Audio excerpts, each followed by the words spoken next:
We're unmuting. All right, it's 6:30 and I'll call this meeting to order. Let's start with the pledge.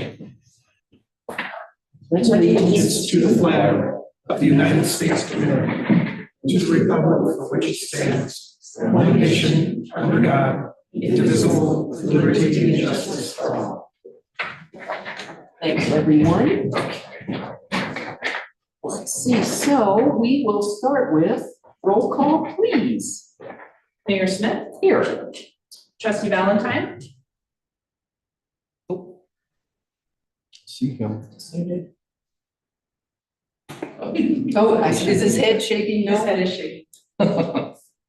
We know you're there, right? Okay, You're here. we'll take that as an affirmative. The trustee Stelter, Here. Mayor Pro Tem Schwartz, Here. trustee Check, Here. trustee Hunter, here, trustee Heck. Yes. He said here, but he's muted. You have a quorum. Okay. Thank you. Can we have a motion to approve the agenda? Or any comments on the agenda? I make a motion to approve the agenda. Okay, I'll second it. all right. All in favor? Aye. It looks like we got thumbs up, at least John's. Yeah. I can't tell with Mike, but That is fine. did he? Okay, good. I can't see him. Okay, very good. So we will start with the appreciations from trustee Schwartz for announcements. Yeah, hi, everyone. So here are the community appreciations that I've collected for the week. I'm grateful for Laura at the Flower House for setting up food for people to take. She's always so generous. Thanks to Good Love for sharing the food they can no longer serve. They set out this is FYI, they set out a red cooler behind the restaurant if you're interested. The concert at the Blue Sage on Friday was world class. I felt like I was in a big city watching the band, which was Cuatro Nuevo. Thanks to everyone in town who's called their senators and representatives and engaging in the political process. Thanks to Emily at Peonia Bookstore for sponsoring Life After Deadpool. That was, I think, last Friday. And then thanks to the Paradise and all the sponsors of Mountain Film. It was so inspiring and much needed. And the Conservation Center wanted to especially thank Amy DeLuca. She organized a showing for its local school kids. And so she put it all together. Big Bees donated juice, the theater served popcorn. It was just a special event for local school kids. So that's what I have for today. Thanks. It's nice to know all that. I have two announcements, and the town is accepting applications for an available seat on the tree board. We still have an opening, and people do not have to live in town to be on the tree board. The tree board meets at least once a month, generally this third Tuesday of the month in here, and is an advisory board to the Board of Trustees and the town administrator. Applications and a letter of interest are due to the town clerk by February 19th at 12:30. And then we also still need a member to fill a seat on the Zoning Board of Adjustments. And again, you do not have to be an in-town resident to be on the Zoning Board of Adjustments. And it only meets when public hearings are scheduled for it to hear. Applications and a letter of interest are due to the town clerk by February 19th, also at 12:30. And you could contact Clerk Vetter, and she can give you more information on both of those positions. Thanks. And this is our opportunity for open public comment. Anything that is not on the agenda, someone can come up and speak for a maximum of 3 minutes. Come on up to the podium or raise your hand if you're on Zoom and would like to do that.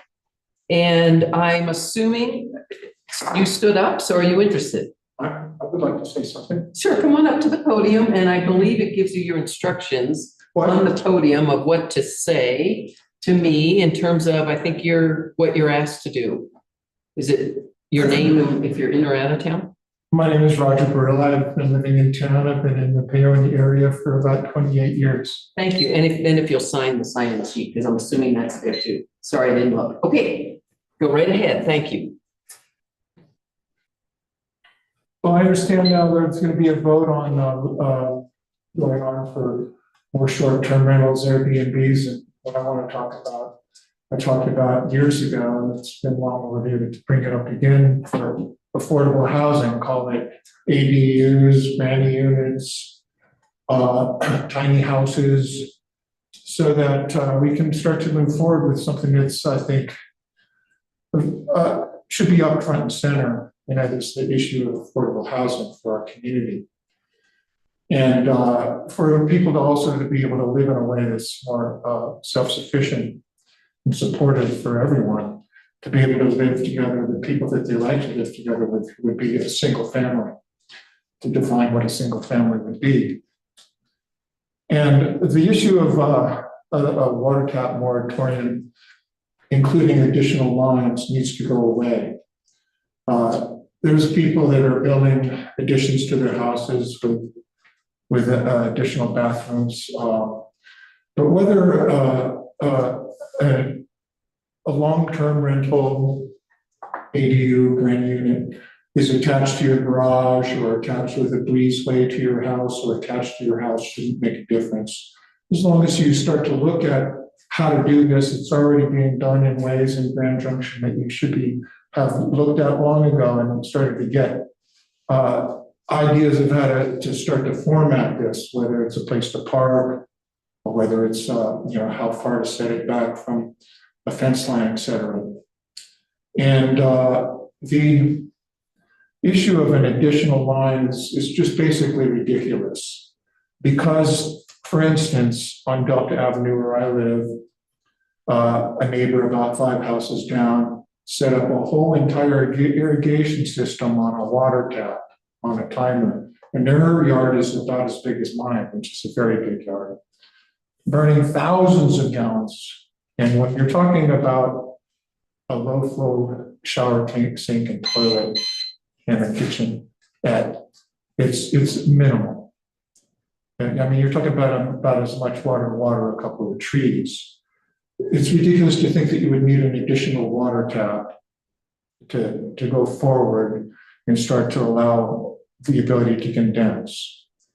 And it's a simple thing to do. Not everybody's going to do it, but for those who can do it, whether it's a studio, call it a studio with a sauna or something that I want to do for myself or have my daughter live there because she can't afford to live here unless she lives in my house. So that's a different thing than what's being voted on for Airbnb used as a bedroom in somebody's house.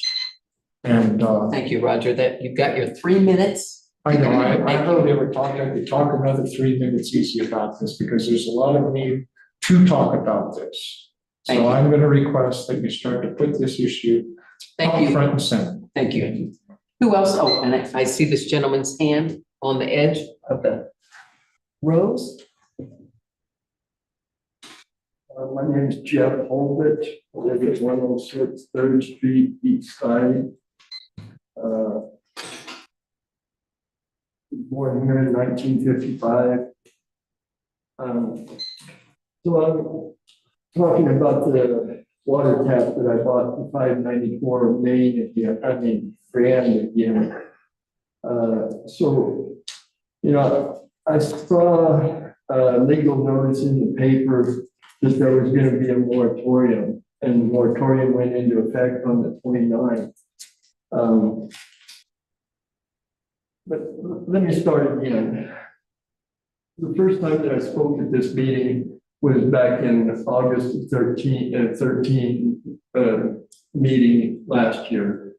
And I had run into a friend at the post office that graduated from high school here a couple years before me. And I said, Mr. Wynn wanted to see proof that I had paid for the water tap. He said, yeah, he had me do the same thing. The town should have had that information. As soon as I brought that proof of paying for those taps, he said, okay, I'll get the town right on that. But it then changed his mind and decided to bring it to the board. Anyway,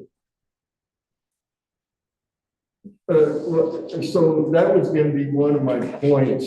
I sat here for 2.5 hours listening to the discussion about Mr. Bruner, and the 215 Main kept coming up and coming up. But, and he was calling for, an audit.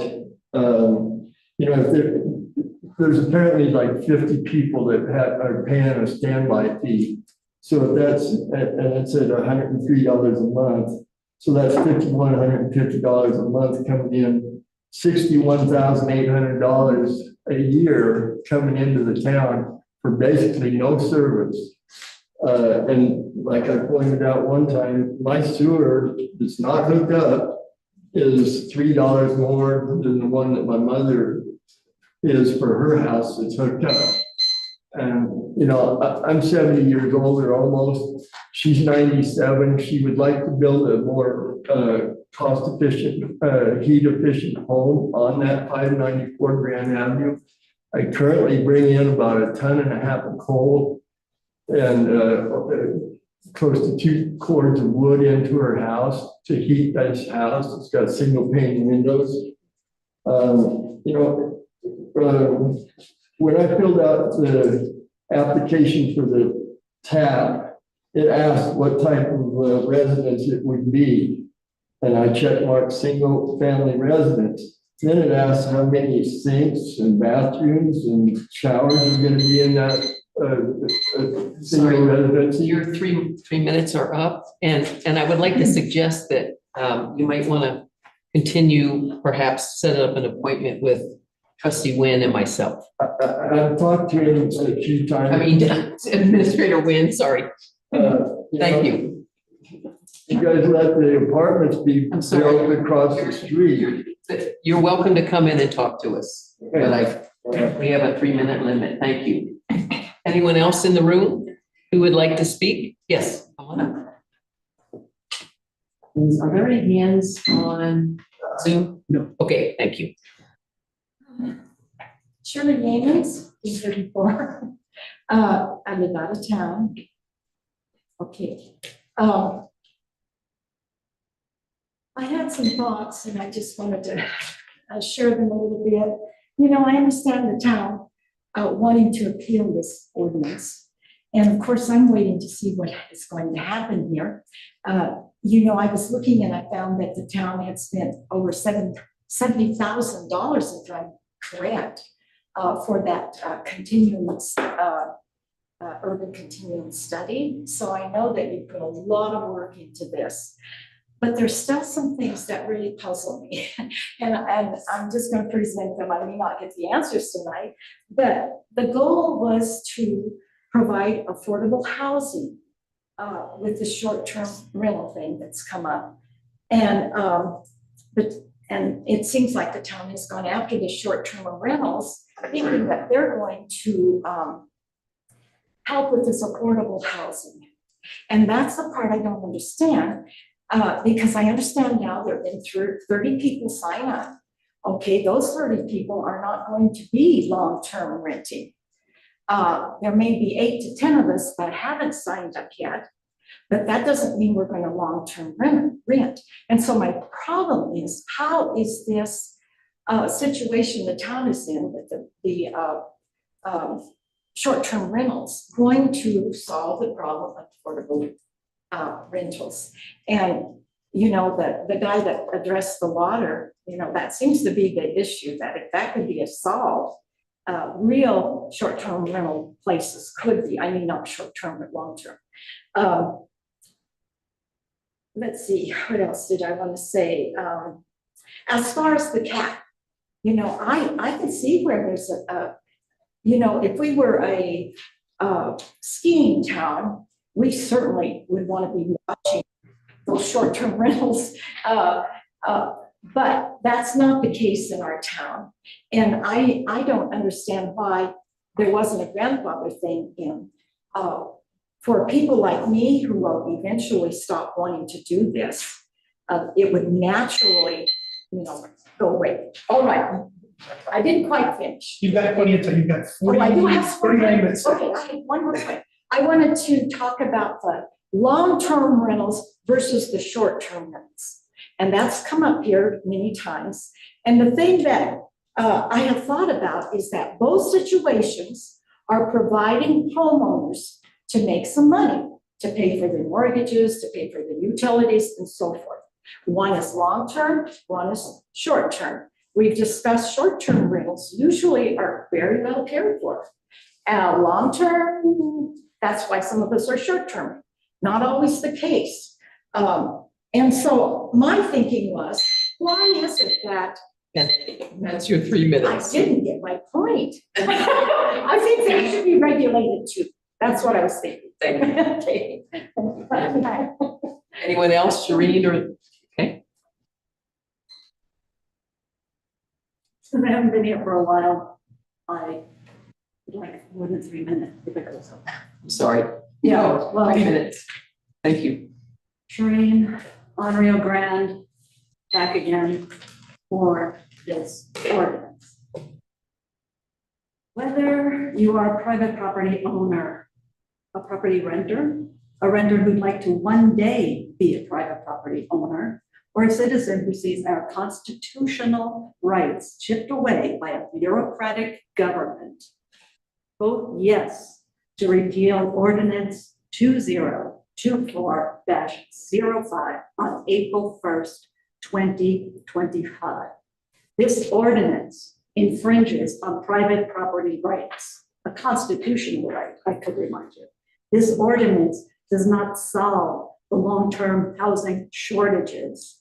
This ordinance ignores real facts about short-term rentals in Paonia, such as providing critical housing for seasonal workers or employees, SEI students, traveling nurses, others who spend money in Paonia. Periodically, they come just for a visit, short term. Vote yes on 2B. That's the number of the ordinance on April 1st. And I'll add, I have been a renter. I have owned property. I have had short-term rentals. I've had long-term rentals. I've had incidental, very short-term rentals across the board. You're doing this all wrong, and I think you know it. Thank you. Gentleman in the back, did you have anything you want to say? Okay. Okay, I've got it. And Marty, you didn't want to come up and speak for 3 minutes? Okay. And there are no hands on Zoom. Okay, thank you, everyone. Now we'll move on to the consent agenda. And which we have January 28th meeting minutes. Did anyone have any comments on the minutes? Seeing none. And then the Good Love LLC liquor license renewal. Any issues on that? Okay, fine, me neither. And then how about on disbursements? We had one, what were we gonna, Kathy and I did the disbursements. It was about the overpayment by the LDS Church. correct. And I can't remember what that is entered as. But the LDS Church overpaid on their water, if I remember correctly. For a rental that Oh, a rental, That yeah, they were a renting. house that they had rented for their missionaries. So they got a refund, and I can't remember. And the reason Kathy and I asked is because it was a vendor we'd never heard of before. And at this point, I can't remember who it was. But we got that answered and felt like all was well. So unless trustees have any questions beyond that? And nobody online. So with that in mind, would somebody like to make a motion to approve the consent agenda? Move to approve the consent agenda. Thank you. We have a second? I'll second that. All right. All in favor? Aye. I saw my. And you gotta, okay, all right. Thank you, everybody. And we have staff report from the town administrator. I'm gonna keep it brief. I did want to go over our budget and actuals. There is a formula error in this top sheet for accounts. It is looking like we have a little over $2 million more than what we actually have. It needs to be corrected. So before it goes up on the website, we will correct it. but it should read $8.9 million total balances. Wait, what should it read? It should be about $2 million less. Oh, 2 million less, not more. No, less, yeah. Oh, okay, Yeah. gotcha. So we're still healthy, right? So our investments are still healthy. That's just a formula error in this Excel spreadsheet. We have been updating our grant tracking. Like I said, in our previous meeting, we are under contract with our Water Smart grant. We did hear back from one of our grants that we had applied for, and it was denied. It was a $25,000 SCADA upgrade at the water plant. That one was denied. But we haven't heard anything else as what happens if we have an active contract, if we can start drawing on that money or not. So we're still kind of in a holding pattern. We're waiting for the Colorado Municipal League to give us more feedback about some of the nationwide National League of Cities conferences that they've been to discuss what's going to happen with some federal funding. So we're still in a holding pattern. Yes. Can we go back to our accounts? Where is the accounting formula mistake? I don't know. So I have to review this. This was done by our deputy treasurer. But I believe that is within our, I think it's within our business money market account and how it added everything together. So we don't really have $5.4 million in the business market account. It's closer to 3. So, and I can verify that for you right now. Give me 1 second.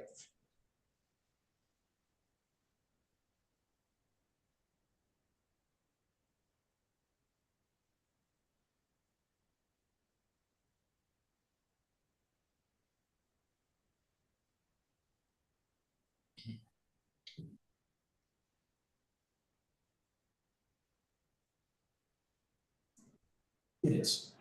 So I'm going to go ahead and share this screen so you can see where it actually is. All right, thank you. So if you look at our business money market account, it's 2.478, not 5.478. So there's a $3 million variance there. But that's what it should be. It shouldn't be the 5.4. And if you look at our previous month, it's more in line with that 2.478.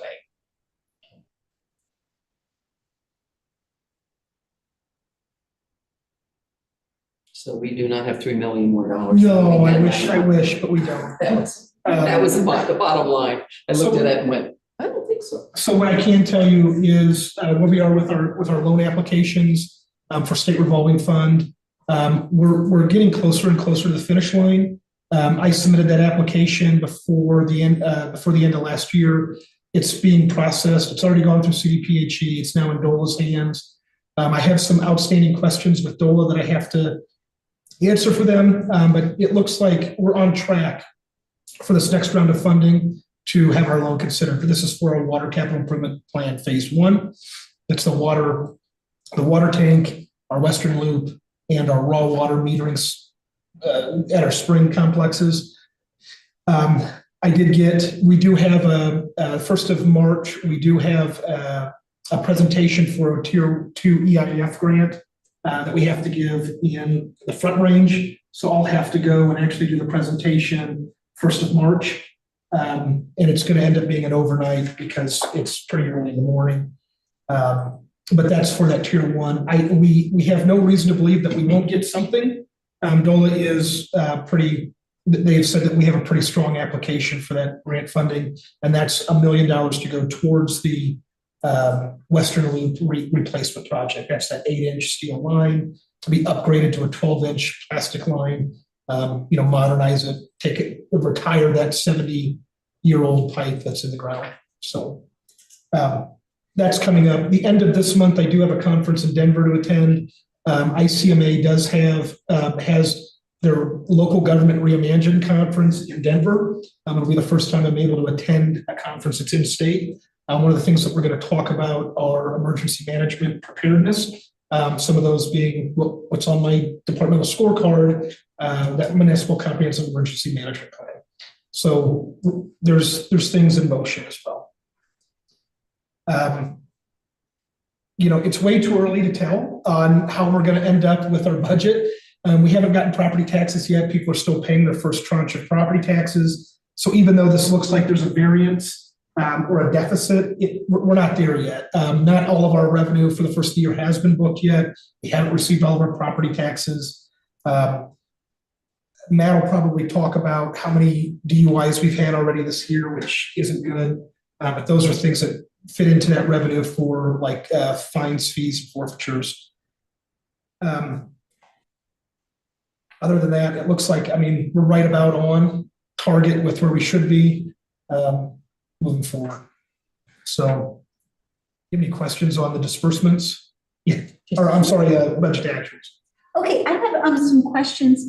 When I was looking at the staffing for almost all the departments, it seems like we're a bit over from where like if I was just looking at, okay, 1/12 of the year, it feels a little bit high. Did we under budget for staffing, or did something hit in January that would make it seem higher? Because if I took the number times 12, I'm like, oh, wow, we're out of budget. So there are some things that are still going to happen. And, we're still in month 13 of 2024. So you're going to start seeing things get reappropriated in 24 where they ought to be instead of being into 2025.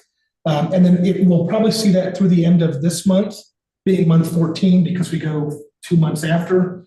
This is giving our third-party accounting firm enough time to close out fiscal year 24. So I haven't closed it out yet. So. Yes. And then the other question I have is with the grants. Are there any reimbursements that we're waiting for that are being installed? Did you say that already? And I just didn't catch that. I did on federal grants, but there is still one. It's a design and engineering grant. It's really a loan through the SRF, but it's also a reimbursable grant with a guaranteed principal loan forgiveness. And that's about $300,000. We're still waiting for that grant or that grant contract to be signed. And then once it is, we'll be able to start going for reimbursements. We've already spent it. So Is it on this table? I don't know if I've added it to that table yet or not. And which one is it again? It's the $300,000 D&E design and engineering grant for our water projects. So it's not the $250,000 we have a water smart grant. It's an additional $300,000. And have we put anything on pause, anticipating, because there is uncertainty? You do have 3 RFPs or RFQs on the agenda tonight, but what you don't see is like an RFP for the water smart grant, because I haven't been given that go ahead yet to put it out to bid. So we have paused on that one. We still haven't put out an RFQ for a federal highway safe streets for all grant to prioritize our streets. But we also don't have a finalized contract. It's sitting. My understanding was it was sitting with Federal Highways home office, which I believe is in DC.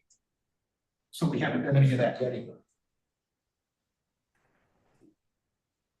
Do you have other questions on the budget?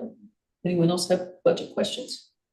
Okay. And Stefan, did you want to address the last thing? Yeah, so there was a memorandum that was published. So during the short-term rental ordinance, when you were hearing it, there were some questions that were brought up or some concerns that were brought up that our attorney had given an opinion on during that meeting. And this is a memorandum where he's putting that into writing. Namely, there were a couple of questions. So he says the memorandum is regarding 2 questions. Question A, does the Board of Trustees have authority to pass short-term rental legislation, which includes revising Chapter 16, Articles 1 and 3, and adding new Article 9 to Chapter 16 of the Town of Paonia Municipal Code without a prior review from the Planning Commission? And then question 2, or the second question is, does Article 16, 1610, requiring public notice apply to the adoption of revisions iterated in question A above as part of the short-term rental regulation? The answer to question 1 was yes, the Board of Trustees acting in their legislative capacity are not beholden to an advisory opinion from the PC and the Planning Commission for approval regarding the short-term legislation. And he gives, our attorney breaks it out by law, and then also and then gives a little more of an analysis on why the Board of Trustees can do legislative changes to the code. Answer to question B is no, the action of the Board of Trustees recently passing the short-term rental ordinance is clearly legislative and not subject to the public notice requirements contained in chapter 16, 1610 of the code. If you remember, the question came up or the concern was that you've done this illegally, and our attorney has put together a legal memo that says, no, we haven't done this illegally. Not only does he give an answer or a law analysis, a legal analysis, but he also gives relevant case law as to why the Board of Trustees can pass a legislative ordinance without any sort of public notice requirements. Even though the Board of Trustees did add it to an agenda, they did allow for public hearing or public comments throughout the entire process. The conclusion, based on the foregoing and clear statutory authority to legislate land use matters, the Board of Trustees may enact as short-term rental legislation without first seeking the review of the Planning Commission. Further, such legislation is not subject to the notice or public hearing requirements contained in the Chapter 16 of the Code. As such, would be, in quotes, gratuitous and not constitutionally required, according to the Colorado Supreme Court. See State Farm Mutual Automobile Insurance Company versus City of Lakewood. That law is from 1990, or that case was from 1990. All said, it is highly advisable that the Board of Trustees give deference to the Planning Commission regarding advisory decisions of building code issues, violations, nonconformities, and other specific areas of Planning Commission concern. However, the current short-term rental legislation is not one of those areas. So that came from Clay. Questions from trustees? Okay. Oh, sorry, I didn't see your hand. Okay, so this is kind of, sort of, but not quite related, but I don't know where else to ask it. During public comment, it came up several times about the water moratorium as if it's just at our willy-nilly. It kind of sounded like that we could make that decision at any time. I think it would be helpful to remind people what the vote, what was voted in and what we have to do in order to lift the water moratorium. Is that something you could address now, or could we address it in a future meeting? I think it ought to be addressed in a future meeting, and there are a number of issues that we have with standby fees, where people may or may not have paid a full amount for their water tap, but they've been paying this standby fee in some cases for decades. You heard from somebody tonight that's got one. That's also something that needs to be discussed in the public as well. So. Anything else? If not, we'll move on to Chief Lamager's report. Go right ahead, sorry. Okay, so January was a pretty busy month for the police department. You'll notice in this summary here, there wasn't a whole lot of trainings or outside stuff. We tried to send officers to trainings or retrainings in-house every month, but January just wasn't going to work out that way. We had 7 incidents that used a significant amount of resources on those incidents, fatalities, crashes, DUIs. Those things become challenging. A DUI, for example, if we have one officer on, he does a traffic stop that turns into a DUI, that individual is going to get transported to Delta. So now we have to call in another officer to patrol while he's gone. So those things, they just use up our resources. We're just calling people on, paying overtime, and we're trying on schedules and flex time and trying to do some of those things. That's why you see the lack of training for January. But some of the things we did train on, 2 laws in effect, use of mobile electronic devices.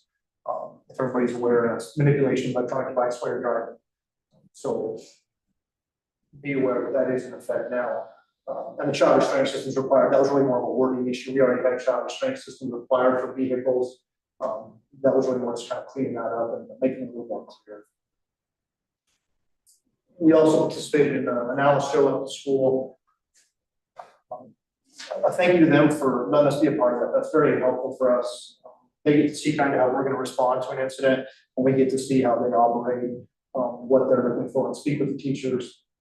And the other reason it's helpful is it gets our officers up at the school, where they get to see the kids and the kids get to see them, and so we're kind of building that relationship, and they understand this is who they look like, this is who they are. If you see them around town or you have an incident in school, this is who you're gonna be looking for. And the last thing we did was, and this is kind of an every year thing, we just verify through post. All the officers are still post certified. We do a driver's check on every officer. It kind of seems silly, but just to make sure we don't have some sort of ticket or an issue that may affect their driver's license that we weren't notified about. So we do driver's checks on every officer. And then we also check their post apps to see if there was anything reported to post or if they may have a criminal conviction again that we weren't notified of, which would be a violation of policy, but does happen in this business. So this is kind of a way we ensure that everybody's doing what they need to be doing. Any questions for the chief? Okay, yes, go ahead. To date, you've had 8 or 9 DUIs. Yeah, they're not convictions, you have to be clear, but, DUIs are definitely on the increase, at least for us, and we've had several crashes that some may or may not have involved alcohol, so it's not good.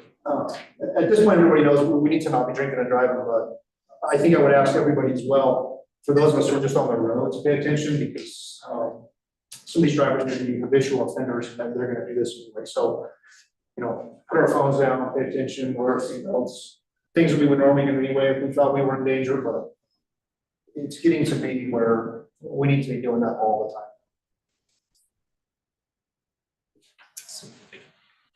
Thank you. Would somebody like to make a motion for us to go into executive session based on the content in the agenda pack, on the agenda?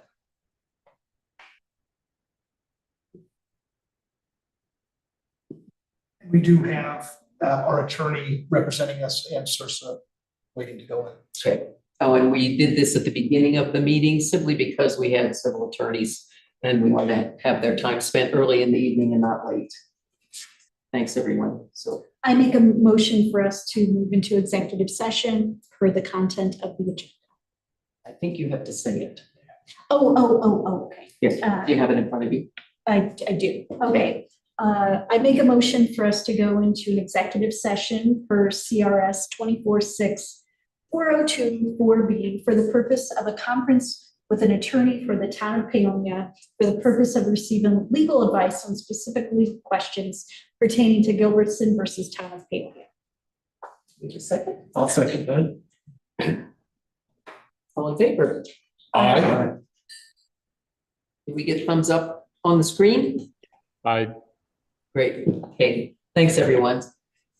So while we're in executive session, people can wait here or I don't know what the protocol is. But our deputy clerk will be out here, right? Yeah, our police chief is going to wait up. Okay, okay. Because this is a little more just this case. Yeah. Okay, and when we get back, I'll send that around. So.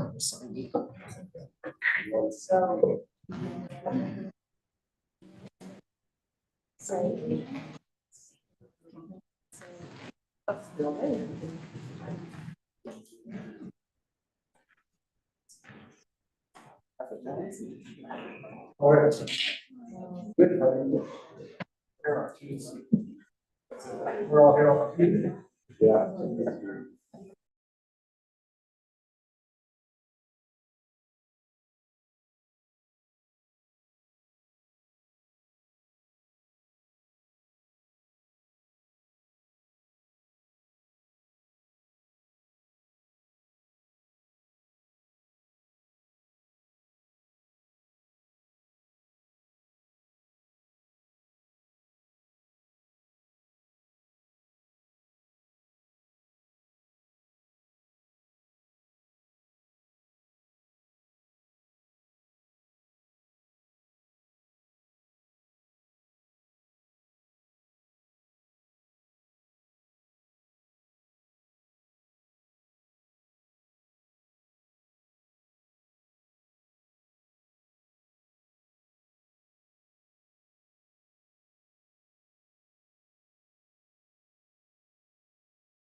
All right, we have everyone back, right? Okay. Oh, the time is now 7:47 PM and the executive session has been concluded. The participants in the executive session included trustee Hunter, trustee Schwartz, trustee Chad. Mayor, Yes. it's 7:42. Oh, that's right, that's fast, sorry. 7:42, so sorry. Okay, trustee Hunter, trustee Schwartz, trustee Check, trustee, oh my God, Stelter, administrator Wynn, trustee clerk Vetter, Corey Heiniger, Nikki Gazelle, no, Gisaldi, thank you. Josh Mack and Francesca Pellerano. Okay, close, okay. Oh, and the trustees of Rose. Oh, and trustee Peck and trustee Valentine, thank you. For the record, if any person who participated in the executive session believes that any substantial discussion of any matters not included in the motion, excuse me, to go into executive session occurred during the executive session, or that improper action occurred during the executive session in violation of the open meetings law, I would ask that you state your concerns for the record. Hearing none, we're going to move on to the next agenda item, which is item number 1, consideration of ad hoc committee for updating policy on special event process and applications. An ad hoc policy committee of trustees who would also introduce an ordinance, staff and special event organizers for policy development. And we are on page 44 of the agenda packet. It's Administrator Wynn, if you'll describe. Thank you. So I believe this was talked about at a previous meeting. I put it on my departmental scorecard, but there's some policy things that really need to be addressed with our special event application policy, the whole thing. And I'm really hoping that we establish an ad hoc committee with at least one trustee, but up to 2, and then also with members that of our residents that are on all of our they do our main special events. So like Cherry Days, the Mount Harvest Fest, things like that. So is there any interest? I guess is the question, if anybody would serve on that. I Trustee just, Hunter. yeah. I would like to serve on that. Okay. And is That's that all I need. That's all you need, okay. But then I think it takes an official action for you to actually establish this ad hoc committee. Okay. So would somebody like to make a Sam says. motion? Our clerk has something to say. Oh, sorry. Just Look better. it's gonna save you some time in the long run, especially considering I just learned about this in my classes. If you're gonna create a committee with a motion, you need to have who's going to be on it, what their objectives are, and a deadline for them to come back. Just save you some time. So with the recommended motion, you could add that trustees Hunter and Stelter will be the trustees serving on that committee with the town administrator and members of our community yet to be defined or determined. And then with the other language there too. Reviewing and updating special event policies and process, and then a date. And I was gonna get out a calendar, just for you all. So this is the 11th. And at this point, I'm just, you have not approached any of the people that do these special events. I have not, but I'm sure that we'll get 2 that are really interested in doing it, one from Cherry Days and one from the Northport Creative Coalition's group as well. And are you willing to contact and Sure. have them add on?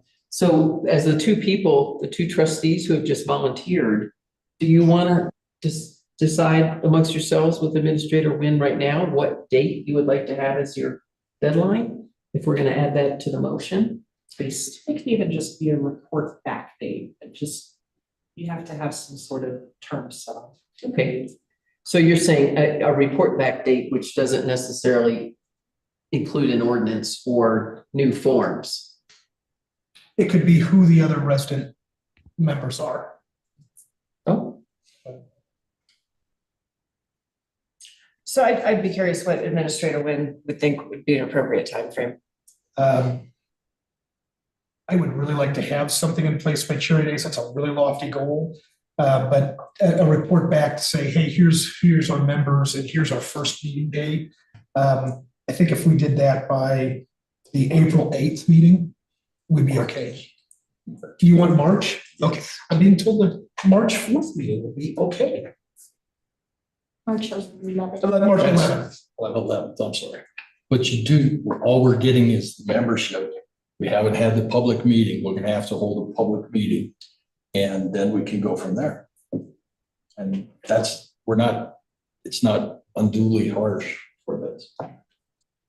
so you're saying, We put a public notice out, probably on KBNF as well as the paper. And then we go ahead and set our first meeting after the town council meets on March 11th. We set a meeting time for a public meeting. so you're assuming, you're now talking about having it, besides your committee, you're gonna open it up to a public work session? Is that what you're saying? I'm thinking it ought to be a public session. Okay, so, and you're trying to get it done by June because they have to get, Cherry Days has to be approved. You know, so time ahead of July. There's 4th. no way we're gonna be ready by June. But, Okay, but I think it's, like I said, it's a lofty goal, but I think for that next meeting, that March 11th meeting, we can at least have identified who else would be on the committee, that ad hoc committee, and have set a date for us to have a public workshop. We could set a sign-up sheet like we do for applying for our planning and zoning membership, that kind of thing. And at least we'll know who's gonna show. And there'll be others that want to show up and speak too, but we can get this done in a fairly expeditious way. But what, I mean, so I understand having public meetings and taking public input and public workshop kind of a thing format, absolutely. But as far as who's actually gonna be on the committee, we're looking at 2 trustees, a staff member, and then 2 representatives from The the nonprofits. nonprofits. That'll work. and essentially you're, as I understood it, looking at this, since so much of what goes on with these special events is that right now, I think the forms are horrible. Mhm. So the forms need to be fixed. And I don't know if the ordinance needs to change, but would that come with the forms? So are you considering a public meeting where you have new forms to share for people to look at?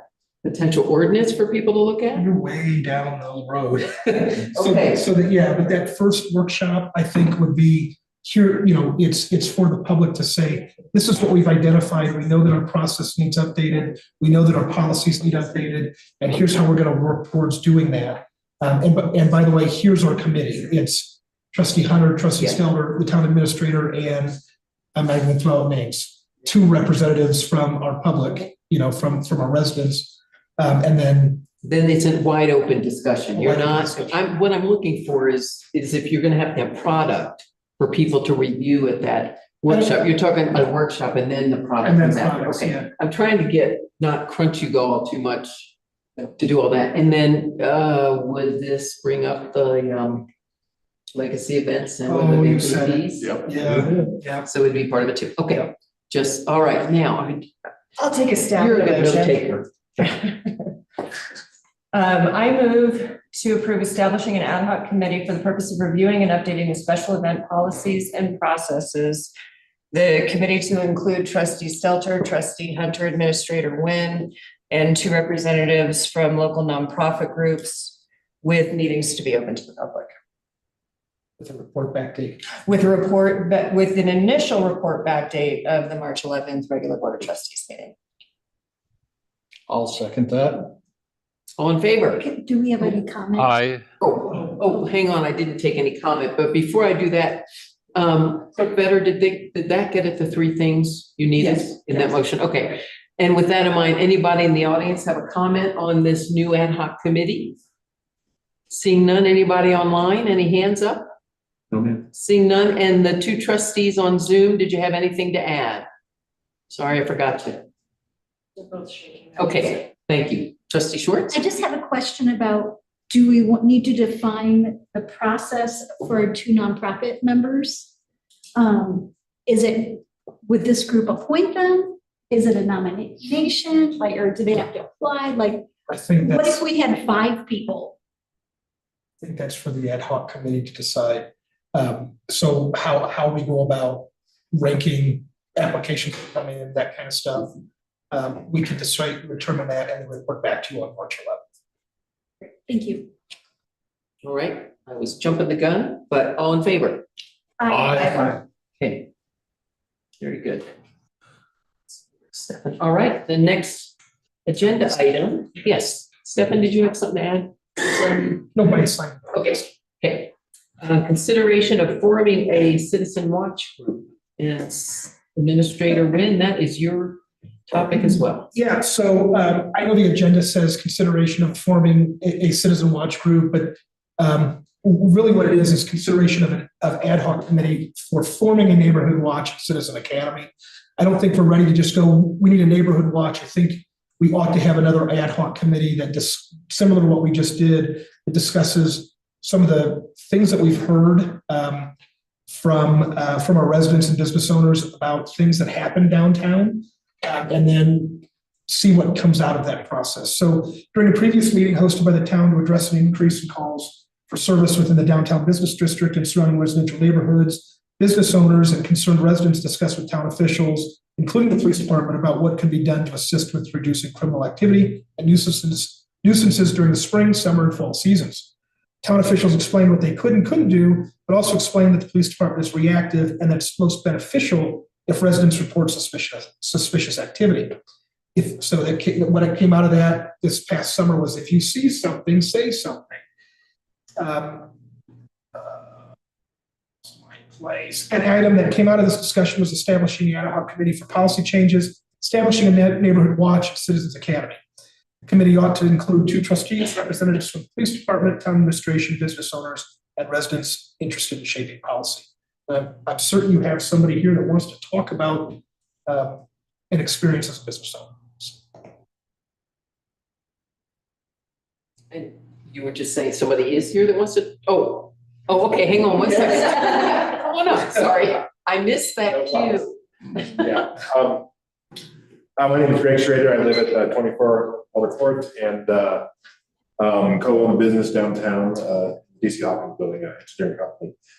So anyways, I just wanted to kind of maybe take a few moments of your time to kind of let you know how this kind of came about. So this was kind of follow up from some incidents that were happening late in the summer and the fall of last year. And we had in this particular case we had what you were probably familiar with, one individual that was kind of running around downtown on Grand Avenue and kind of running the town. And this, in talking with various neighbors, business owners and everything, there was a lot of people that were frustrated. A lot of people were changing their habits from, not occupying, Grand Avenue and changing things such as walking on the opposite side of the street, not going out at night. This individual, of course, as you probably are quite aware with, and I'm sure that the police, police chief can fill you in, has a pretty good sized rap sheet, had many, court appointed dates and everything like that. But yet, of course, there are civil rights that have to be respected. And so what I took up on myself is after, talking to a lot of people, I kind of discovered there was a little bit of there's a disconnect in communication. And I think what I heard was a lot of people were like, what the hell is the town doing about this? And, me not wanting to be a problem maker, but like to try to be a problem solver, I said, well, we'll find out. So I sat down and talked with Matt I sat down, Matt talked for about an hour and filled my ear with everything the town has done to point. And I was like, wow, this is a lot of good information. So I had a chance to sit down with Stephanie. And I said, there's a lot of people in this community that I think would be very I could try to repeat it, but I'm gonna surely mess it up. But I think if we could have a kind of just an ad hoc get together meeting, which we did pull together, I think that was mid-November or so. And I want to say we probably had about somewhere on the order of maybe 40 or 50, business owners, residents, concerned people. We kind of agreed that we're not going to tell our individual stories yet, but we would still be here in this meeting room today. That's how much this particular individual, had the situation going. So, what we decided was that the best thing we could do would be to, have, the town, explore and say, here's what we've done to date.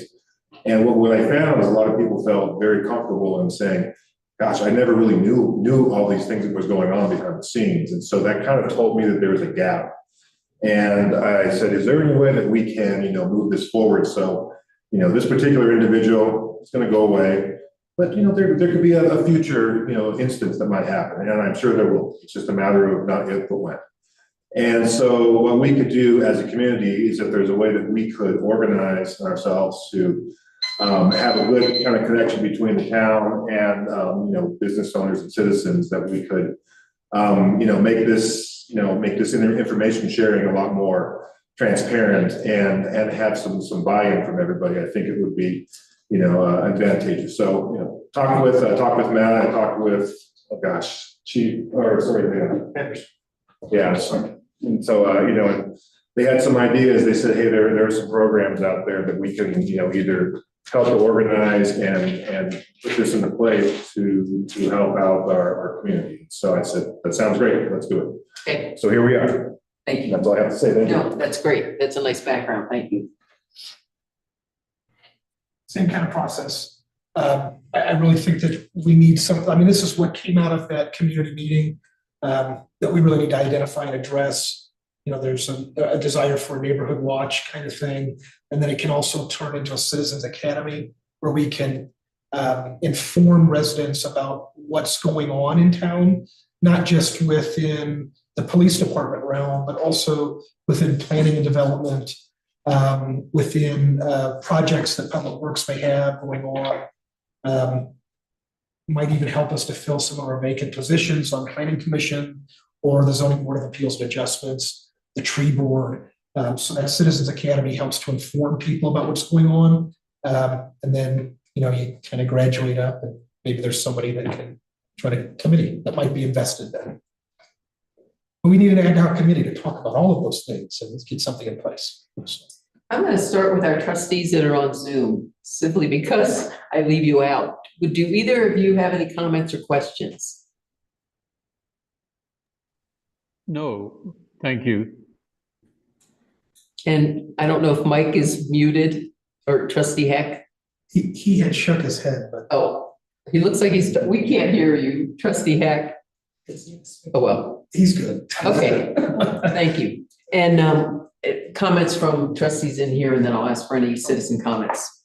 Just get a little discussion here and then. Yes. I mean, I definitely see the need for it. I'm not throwing my name in the hat at the moment because I'm on a lot of committees. So with that, I saw a hand. Mary, come on up. Uh-oh. No. Yeah. Oh, no. He is kicking up. I'll just stop. All right. So Mary Backman in town. So I really think the idea of a Citizens Academy would be wonderful.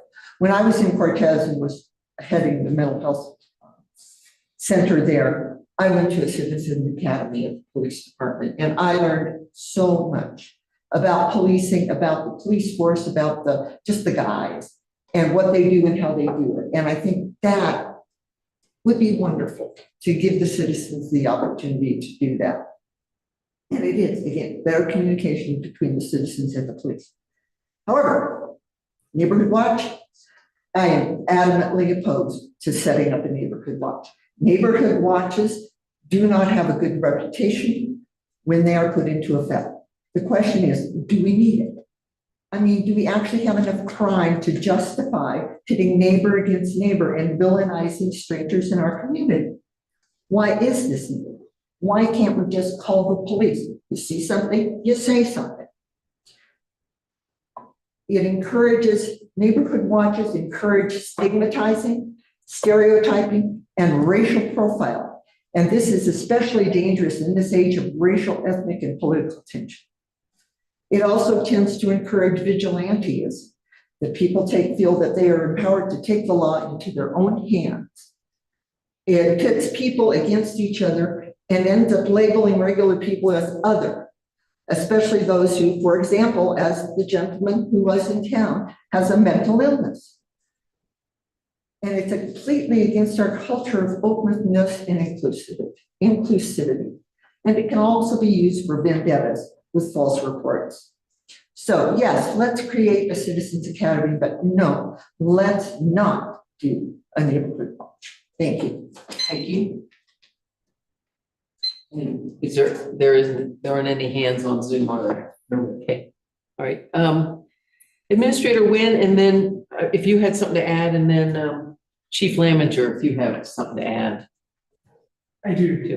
So we're not asking to set up either a Citizens Academy or a neighborhood watch right now. We're asking to set up a committee to investigate it. And we may have people that are interested in joining those committees, but to help kind of guide what we do next. We know that there's a need for helping to inform folks.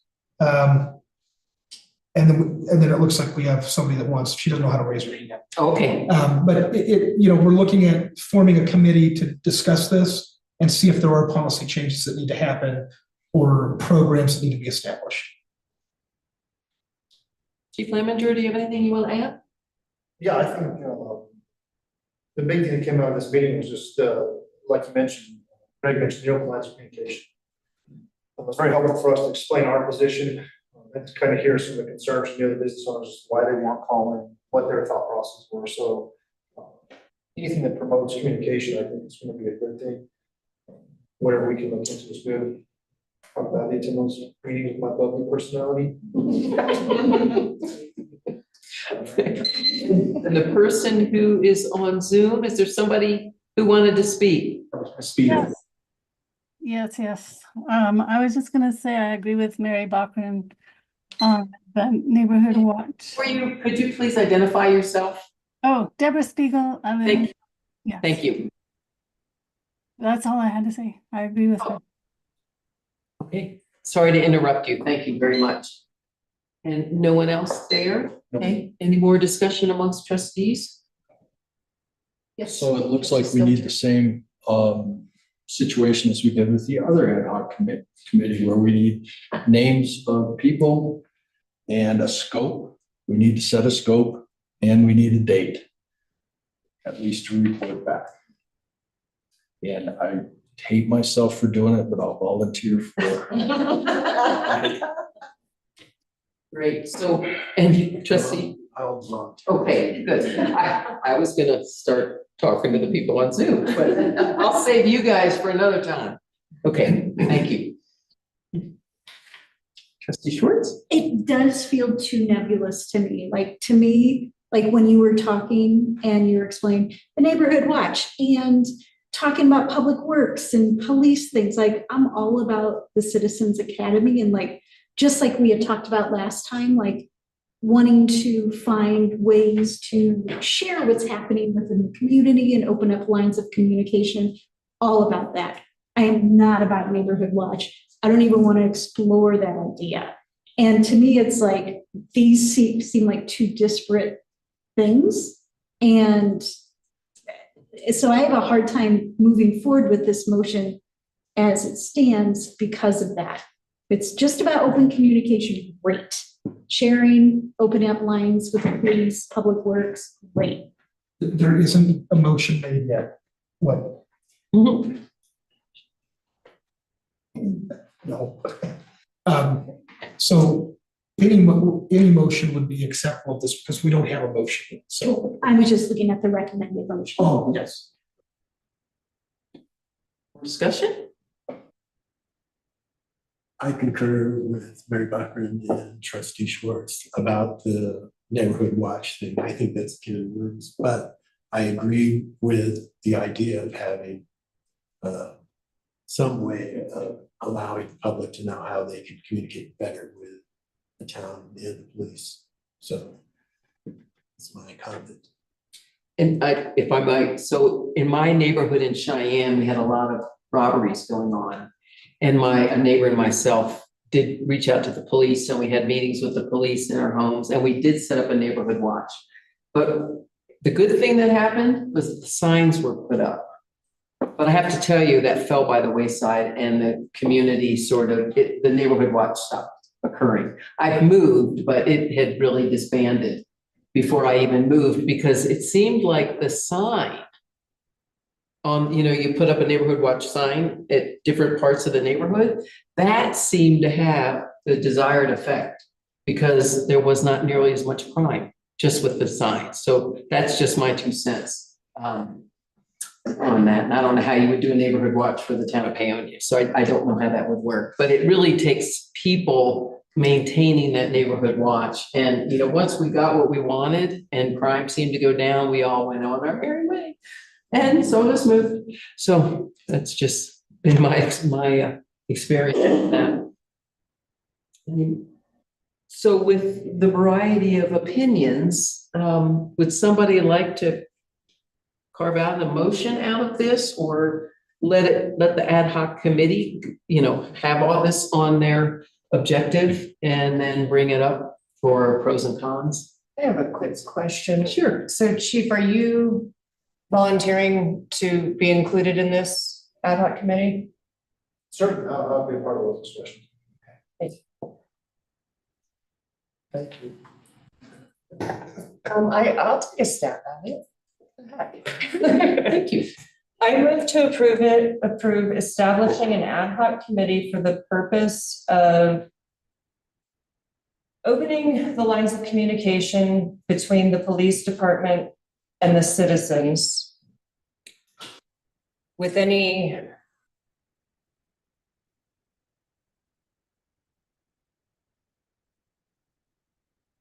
further scope to be addressed by the committee, with the committee to include Chief Lamminger, Trustee Check, Trustee Stelter, and any citizens as that committee deems appropriate, with a first report back date of,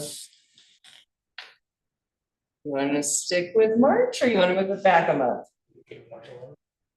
11th is going to be kind of tough for me. I'm scheduled up now. Okay. But With the initial second report back date of April 8th. Yes. That would work for me. Any further discussion before I ask for a second? Should I just ask for a second? I'll second that. Okay, now I should ask any further discussion. All right, all in favor? Aye. Okay, thank you. That motion passes. And, oh, yes, Trustee. Can I move for a 3-minute break? Let's go for 5. Okay, 5-minute break. 5 minutes. Okay, so we have to have a motion for that? Yeah. Okay. Second, all in favor? Aye. Okay, 5 minutes. Oh, thank you. I think I've never done this before. You need 3 minutes because.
Back to order. Yes. Excuse me. We're on item number 3. Consideration of employment agreement with Attorney Clayton Buckner. Okay, so he's not here and is it Mike? Yes, please. So he's not here because he is doing things with US Army today. And he's on a base where he has to use Starlink in a certain way to get internet connection, so he can't be here. But this is, he's also a public defender, a district attorney. So he's a prosecuting attorney that cannot hold his own practice. So he can't be a 1099 employee anymore. He has to become a true municipal employee. And what this agreement does is it contemplates him becoming a part-time employee, making a set amount every month, similar to what he's already billing us for, but it is increased. What was the total? Let's see, We negotiated this, and I can't remember what it was. hang on, it's on page. There you go. What page is that on? 46. 47. That's the agreement, the new agreement. I can't, let's see. It seems like it's, there we go, it's item number 5 on page 48. Yeah. 20 hours a month, $165 an hour for 20 hours a month, 3,300, 20 hours a month, 3,300, 39,600 a year. So, Yeah, and if he goes over 20 hours, he does not get paid anymore. that's right. So this is the contractual agreement. There are things that could happen with this. Let's say there are special projects that he has to work on that would be separate from this agreement. But those would come up as needed. This is for his general services agreement with us. It makes him an employee of the town, where he's paid the set amount every month. Do you have questions? Yes, trustee Stelter? I have no questions. I'd like to make a motion. Trustee Schwartz? Yeah, I have questions. So did he just become a district attorney? I don't know the answer to that. So I think there may have been a rule that changed if he hasn't just become one that precipitated this, why he had to do it. Okay. And, I know we look at his invoices every month. It seems like 20 hours is high. Do we know how many hours he's worked, and are we actually paying more per hour? So we did this based off of his lower rate, which was $165. His current agreement says $165 for up to 10 hours a month. And then at $185 for every hour after that. Here's where we run into an issue. Our meetings tend to last two hours a month. He is going to have to start attending planning commission meetings at times, which are 2 hours. So we're at 6 already. And then we have a standing meeting scheduled with him that lasts for an hour every Wednesday. So right there, you're at 10. And that doesn't really give him any time to do any legal memos or anything else. That's why I suggested we increase it to 20, but keep it at that lower $165 an hour rate for a total of $3,300 a month. And then the other question I had was, if we let him go as an attorney, would he get unemployment then because he's an employee? I don't know, because he'd be a part-time employee. He's not considered a full-time employee. He'd be a part-time employee. So I don't know if he'd be eligible for that. And then I think I was surprised that the performance evaluation wouldn't happen until December, because it seems like we'll have gone 2 full years or almost 2 years before doing an evaluation of him. And that to me is concerning. The word that may is there in association with that timing, because I thought the same thing. Yeah. But I thought we will definitely do an evaluation before December, in my opinion, because it's a May. I took that as it's kind of. Before his anniversary, would be my assumption on that. When is his anniversary? I have to. No. June, but what I can tell you is June. I just got all of my department head evaluations done, but he is not one that reports to me. So. I'll have to look that up. This is June. I will do my best for us to have an evaluation.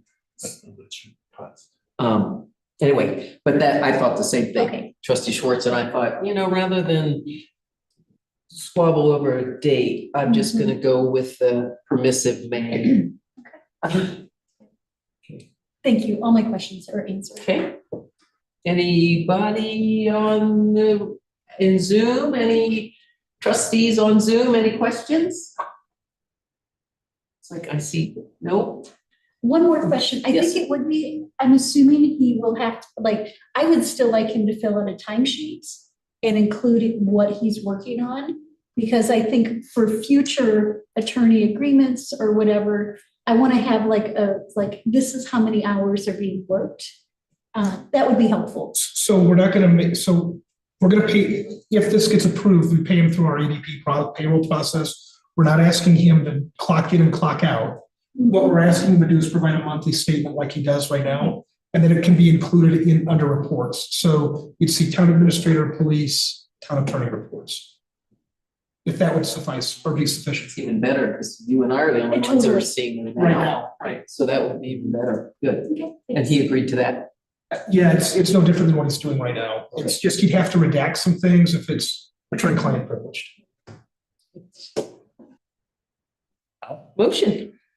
I'd like to move to approve the employment agreement with Blake Bruckner, and that's it. Second. I'll second. No further discussion? All in favor? And Mike, I don't know, I don't see his face, but we'll. Okay. And we are moving on to item number 4, consideration of new facilities agreement between the town of Paonia and Delta County School District for the Apple Valley tennis courts. And it's on page 52. Anybody following the packet? Okay, who said, or yes, trustee Stelter?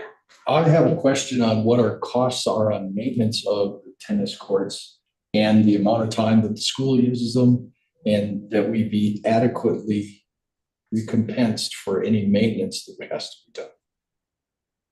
Okay, who can answer that? Our Public Works Department is saying that, so I don't know.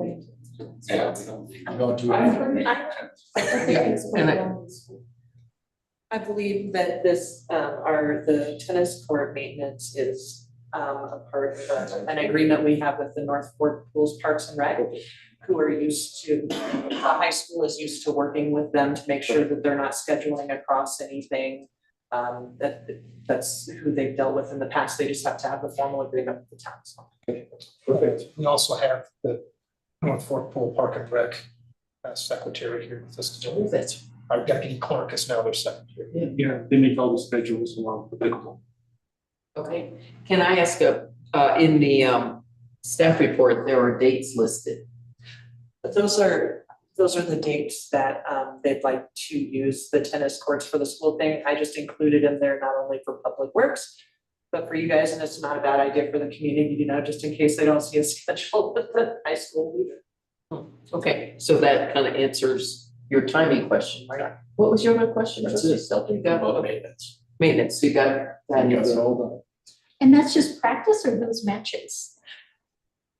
That one I'm not sure about. When Matt messages me, he just lets me know when they need it. I'm assuming that most of them are just for practice, but I can't promise that there's not a game in there. I don't. Any other discussion? And I'm not gonna ask for the audience any longer because I don't see anybody raising. Marty, if you decide you want to speak on something, you just raise your hand, okay? I won't ask you every time. Motion? I move that we approve the new facilities agreement between the town of Paonia and Delta County School District for the Apple Valley tennis courts. Second. Okay, all in favor? Aye.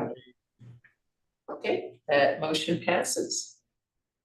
And now it is Clerk Better's microfiche.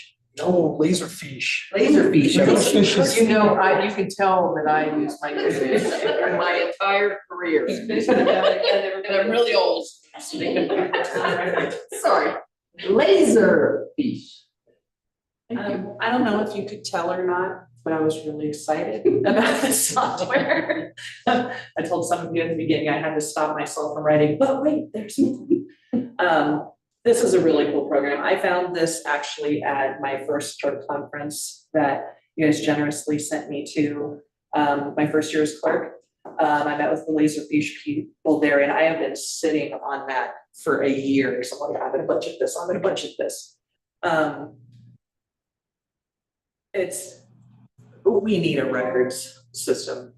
And when you add, not only maintaining safely and backed up your records, making them publicly available to where it's not always taking up staff time.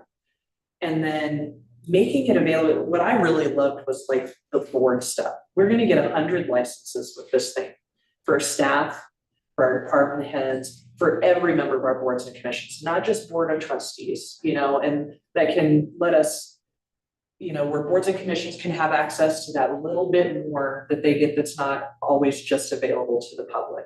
Because there are public records out there that are 100% public, but they're not the ones that you just throw out there for anybody to look at. That's where your FOIA requests come in handy, just making sure your grants, agreements, any kind of financial stuff, those are things that you kind of want to work together with your public on looking at. But just, your packets, you started getting so much more information. How nice will it be in a year? Because it's a lot of records, y'all. You're gonna have to give me and Ruben a little bit of time to get this set up to where when you're looking at your packet and you're like, didn't we have an agreement on such and such? In my keyword search, you can log in and you can find that thing you remembered from 10 years ago. And then we'll actually also be able to save. What I'm really excited about is, I don't know if you guys know this, but we have minutes ledgers in our vaults that started in 1902 when we were incorporated, handwritten. I would love to be able to get those digitally scanned and put into a situation where they're better preserved in our vault, but people can still read them. I've read some of them, and it's really cool to see. Okay, if you can read the fancy handwriting, it's really cool to see how the town started out and where it went from. But then, we've got so much going on, RFPs, RFQs, people be able to do research on our town. It will cut down on my quarter requests. I did 31 quarter requests last year, which doesn't necessarily always sound like a lot. Some of them are really fast, it's one page, but there was one of them that was 600 pages, and that's how many pages I gave them. It's not how many pages I went through. And I still would have had to do that one with that time, but if 25 other ones didn't take that amount of time for me, it'd be amazing. The other cool thing about it is retention schedule. So we follow the state archives retention thing. I've got a binder, it's like this thick. Every time we go through something, I have to look at it and it's like, okay, this is how long it's going to be kept. But then I have to try and figure out how I'm going to remember in 10 years to go back and find that document, log it, and dispose of it. Well, this system actually does that. As everything goes in, you program the keyword search, you program the retention schedule. When it moves from being a contract to a record, it comes to the clerk. Are you ready to move this to the archive? So it starts its retention. And then in 10 years, it pops back up on my screen and says, hey, retention's up on this. Are we keeping it or is it going? All of our department heads will be able to have their stuff in there. We can digitize our maps. We have so many maps. We could digitize them and have them in there for people to have access to, whether they're in play now or not.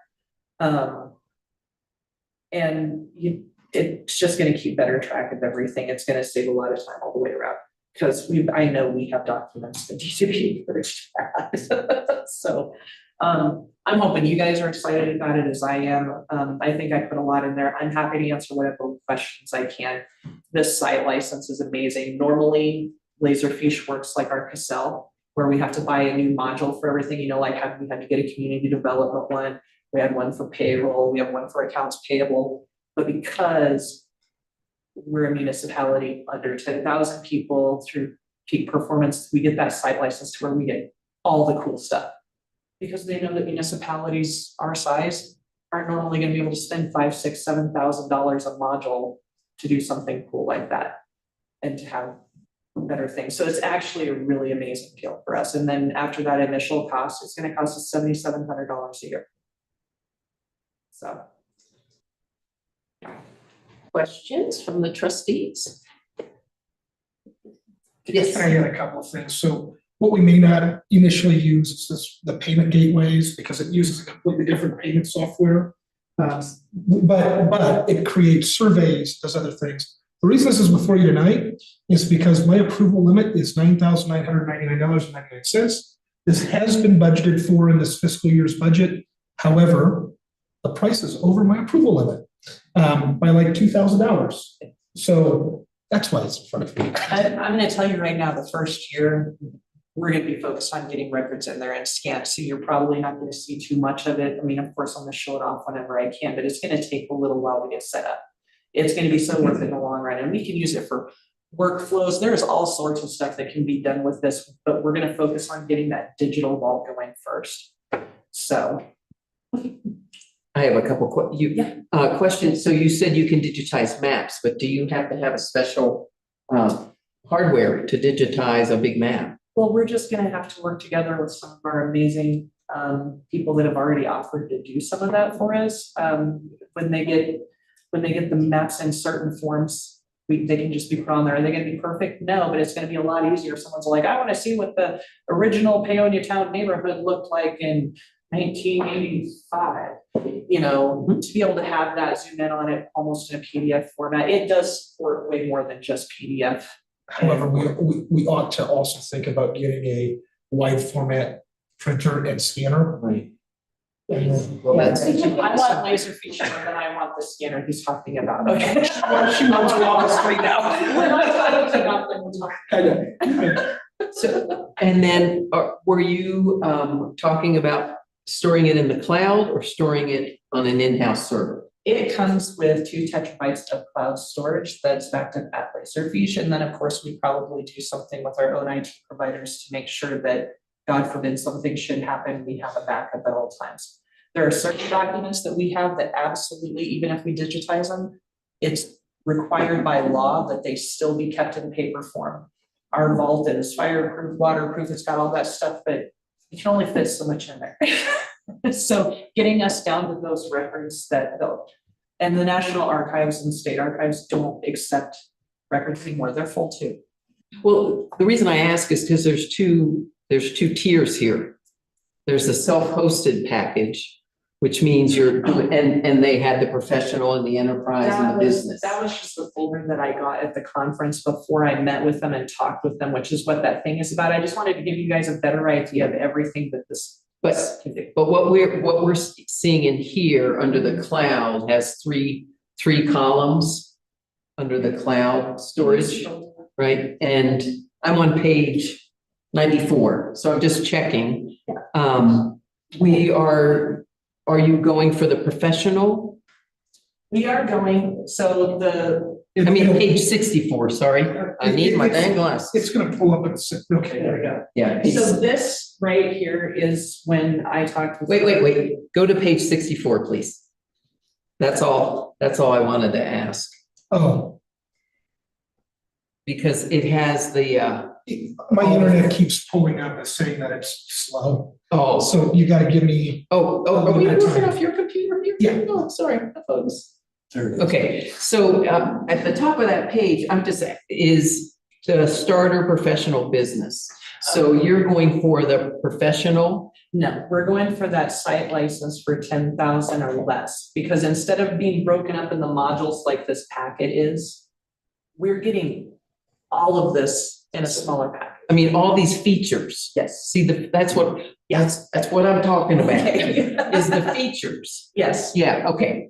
So I just included the thing from the packet just because I had a hard time wrapping my mind around what this really was until I had it demonstrated to me and actually got to see it. And this site license under 2,000 didn't tell you anything for what we were getting for that money, but then we can expand it and use it for so many other things later. So everything we're seeing here, so I think it's a great idea, but I want to know what we can do with it. So content capture, you can do email archiving. Yep. Mobile app capture, whatever that is, batch document scanning and image processing. I mean, these are really good things. So that's my question. Yeah. Everything here on these pages are the features that come with this. I'm not gonna say that there's not a couple of like really cool things in there. There might be something that doesn't work well for us, because there are features that they have that for a town our size just aren't, they sound cool. They're not gonna do anything cool for us except maybe make more work. But yeah, generally what you're looking at there is what we're gonna get with it. Okay. Yes, trustee Schwartz. I have a question. So let's say 10 years from now, we're like, we don't want to use Laserfish. They upgraded to new saving formats. I don't know what that means. Oh, okay, so one of the things that clerks have a major problem with is, I mean, think about the library when you were a little kid and think of a library now. First you had card catalogs, you're doing the Dewey Decimal System, you're learning that in school. Nowadays it's keyword search, this, that, and the other thing. You had stuff on little microfishy things you had to read. But then every time a new technology came along that gave you more storage space, better quality, it got really hard to take something from a hard drive over here and put it on whatever new Blu-ray. I mean, that's the way I think of it. It's only from VHS, and then I had DVDs, and then I had to replace everything into Blu-ray, and now that's all worthless and it's all streaming. I buy it on Netflix anyways. But so every time a new technology comes out that people will start using for digital preservation and archiving, Laserfish is gonna upgrade with it. So that's the company itself. So, I mean, there's places that have just the removable hard drives, I can't think of what they're called. But you know, They used to have Bernoulli drives. Well, yeah, or floppy disks even, and they're like, well, now I don't even have anything where I can convert the information from here over here. So this has been in the corporate world for quite some time. When I worked for Family Express Corporation, this is what they used in their entire accounting department. So every receipt for 65, corporate 65 stores went through this process. So it was all digitized, saved, made audits a lot easier as well.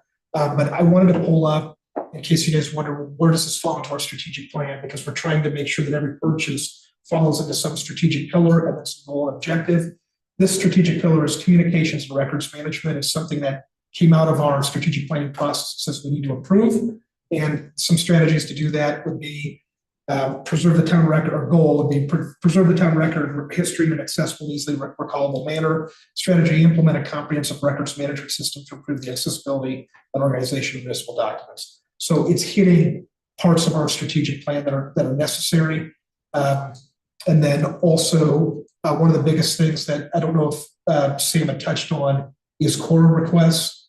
She did touch a little bit about it, but other communities that have adopted this already, it goes on their website. So every core request is then easily recalled. And she can say, core request is, here's the link to the website where this has already been answered. Here you go. And so all of those documents that have already been searched for are up there ready to go. And like those professional hours we're talking in there, like that doesn't, installation and setup and stuff like that is separate than that. But those 20 hours are specifically so that as we get things in there, I can work with them to set up things. So I can set up workflows for public records requests where it comes in, where it goes to certain places, and automates a lot of the system. It makes things go faster. You can have multiple people working on stuff. There's some really cool, the next request in there, that's what they do. It's literally just a public request workflow. And then this is versatile enough too that not only does the state government use it, but I believe Nikki said that a lot of the places that she's worked with the mines. Yeah, so when I was the environmental engineer, all mine permits, all the correspondence, all your maps, everything is in Laserfish, and I mean, you definitely have to learn it to search some things, but it's a lifesaver. We were able to pull up documents that we haven't seen in 30 years. You're also, just know that it's going to take time to implement as well. So don't think that once it's approved, it's going to be real quick. This is a months-long process that Samira will definitely track it and work hard. But I will also be the first one to tell you that as it's being implemented, I will welcome any of you at any time to come see where we're at in some of its capabilities, because I'm totally going to nerd out on this. And are you anticipating we'll continue with Muni Docs for now? Or putting some things on and you'll keep what's there until you convert We it can over? for right now. The Muni Docs will transfer over to the new agenda management software that we're moving to. It's all in the same company, but ultimately it'll make it obsolete because Muni Docs right now is really hard for people to find. Laserfish is gonna be right there on our homepage. Boom, do you wanna look for public records? It's gonna be much easier for the public to have access to. So, but yeah, we will keep Muni Docs in place until me and Ruben have a lot of work to do if you guys move forward with this. So here's what I really want to see, because the one thing that I look for a lot is our letters that have been signed by a mayor or myself. And right now, I can't find all those in Muni Docs. And I really want to see those because those come in so handy for for things we have said or agreed to. Yeah. So Put those first, please. I will. And this is gonna make the process a lot easier, because right now I have to scan those, and then I have to figure out where to put them, and then I have to put in 3 other places. Whereas here, it's gonna make one document, get rid of duplicates, and instead of moving it everywhere, I'm gonna be like, this person can see it, this person can see it, this person can see it. And then we're not gonna be doing mining engineering keyword searches either, no offense to engineers. They're gonna be us sitting around going, what would I be looking for if I was trying to find this? What would we call this piece of paper or something like that? So we're gonna be trying to set up as user-friendly ones as we can, and hopefully getting some feedback from people on that too. Hey, could you guys add this keyword? I could have found it faster. So. anyone, anything else? I'd like to make a motion to approve the Laserfish service agreement in the amount of $11,257.50 the first year and $7,757 annually thereafter. Second. All right, all in favor? Aye. And you got a John? Did you get a John I? Okay. All right, we are jumping ahead to page 83 for item number 6. Consideration of approval for final water and sewer construction and engineering design standards. Nikki, are you our spokesperson? So the town of Bayonne recently has been working off of construction standards from 1985. So we've been working with Respect and SGM a little bit. They did the peer review on a 2025 set. But we'll get new construction standards. So any new construction within town or a town project to be kind of all on the same page. This is how deep your water lines are. These are what your meter pits look like. This is where fire hydrants need to go. Things of that sort. So sewer and water. Water and wastewater. Yeah, water and wastewater. Okay, so this is a really large document that has been worked on pretty significantly by our Public Works Department. There are some things that still need to be reviewed and changed. We caught one today. It's gonna be amended at any time. Right, with water meters being allowed, it says water meters inside a home. Well, it wasn't meant to say home, it meant to say commercial building. So, some things like that need to still be changed. This is the first time you've seen it. It's such an exhaustive document that you really should read it or at least go through it. Engineers' feedback would be excellent for another peer review. But we do want to get this implemented as soon as possible. So if you do see some things that need change or you have questions, there were some questions that came up about, well, do the Board of Trustees really need to approve all of these things? Should all of these things really go to the Board of Trustees? That's listed in this document. Things like that. If you have questions, please get them to us, because we do still have a little bit left on that contract with Respect for finishing this. And they do need another set of eyes on it. See if you guys are okay with it, and it'll have to be brought back. I pushed them to get this on this agenda tonight because it's too large for you not to have seen and just try to make it. And the Public Works will also set up a review schedule. We were debating between 1 or 5 years. I hope 5 years. Need more than 20. Yeah, so. That's 30. That's good. More often than what it has been, just for those kinds of changes, or if, you know, we figure out that we don't like this kind of height, we need to switch to something else. Things of those sort. And when I say this was a public works, I mean, it was these two, and then also our water and wastewater operators who went through many meetings going through these things. I think he even had to go in and measure inverts of pipes or something, or. So, Yeah.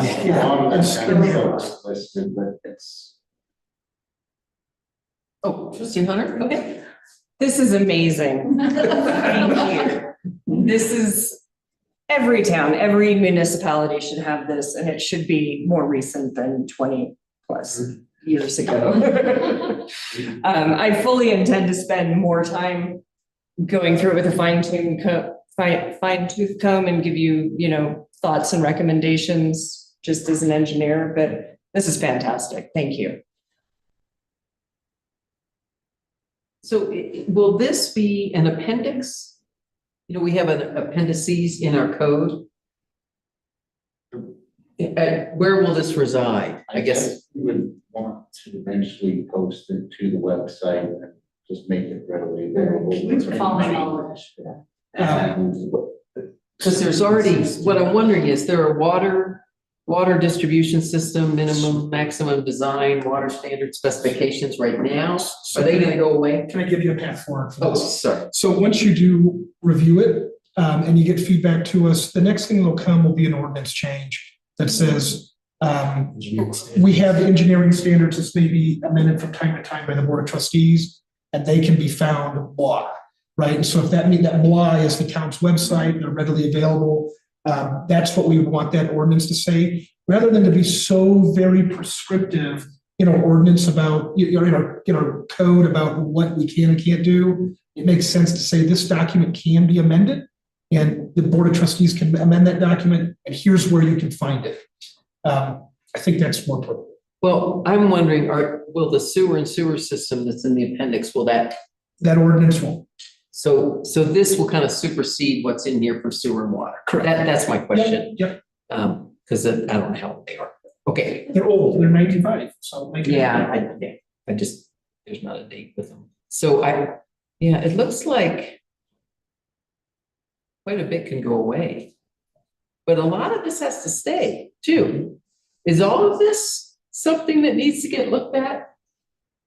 It's building standards and power and buried wires, minimum requirements? Anyway. Yeah, because you'd be surprised what we find. So if I can, there's another construction standard and design standards that will be coming. This was specifically for our utilities.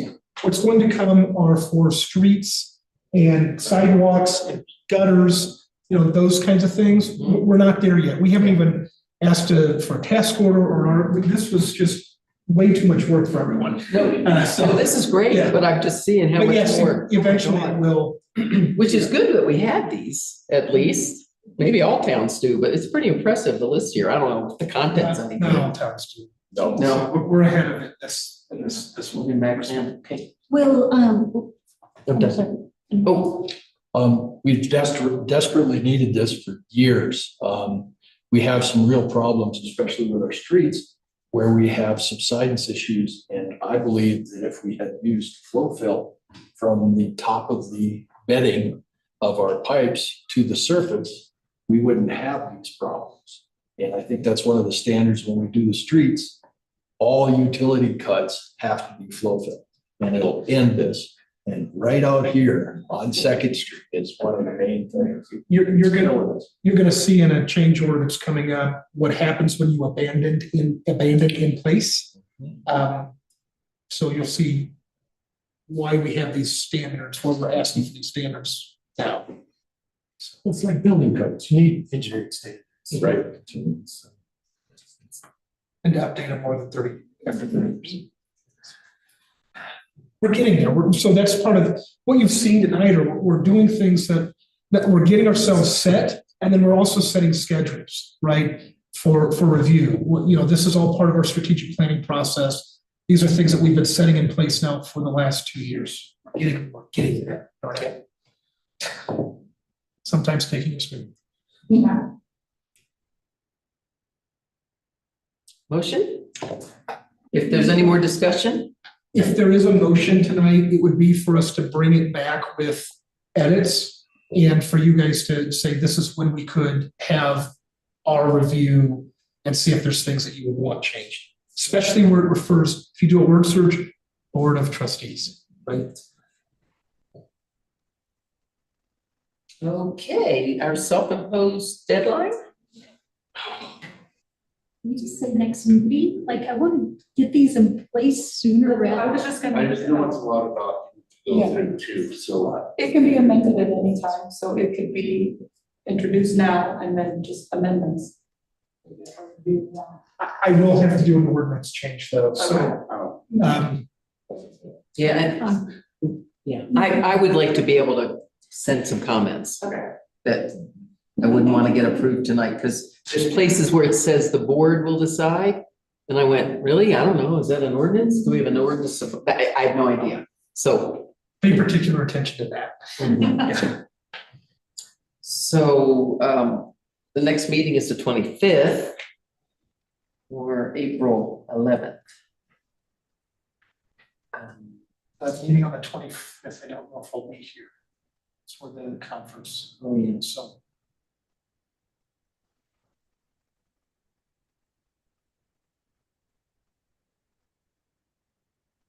If you could have us something by March 11th, comments to us, and then we can bring it.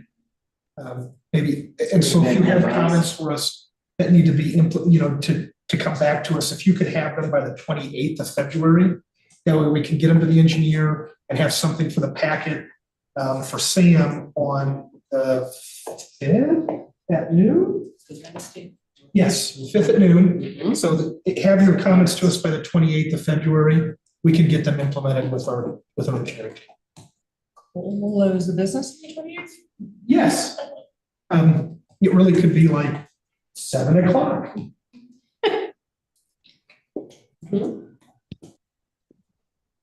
So you want that in the motion? Sure. Well, who wants to make one? Who wants to make a motion?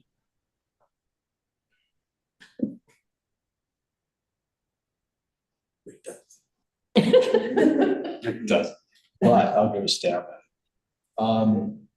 I make a motion to have comments due on the engineering standards by close of business on February 28th, that we have a discussion of those, of the ordinance. Of the changes. Of the changes on the 11th, and that we schedule the ordinance for the 8th of April.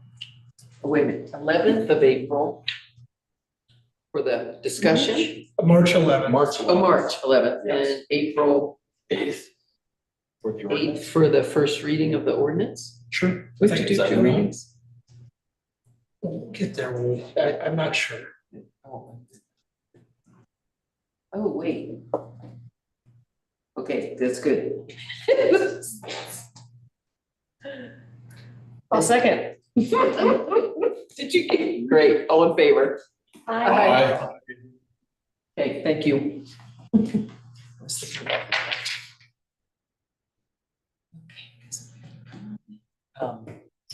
Next item is 7, consideration of change orders for earthworks excavation for line extension and removal of old backflow tank.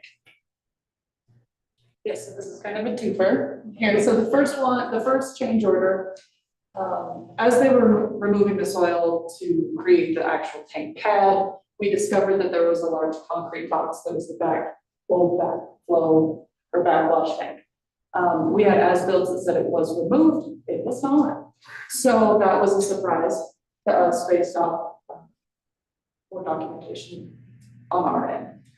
To remove that, they submitted a change order of the $12,205. They had to get additional equipment up there to break that up. It's a rather thick walled and floored concrete box. Corey has pictures if anybody would like to see pictures. Right. Okay, so we can pull that one up. The second one is when they were putting in the new raw water line from valve to valve, about 100 feet or so between the two-ish, 62 feet.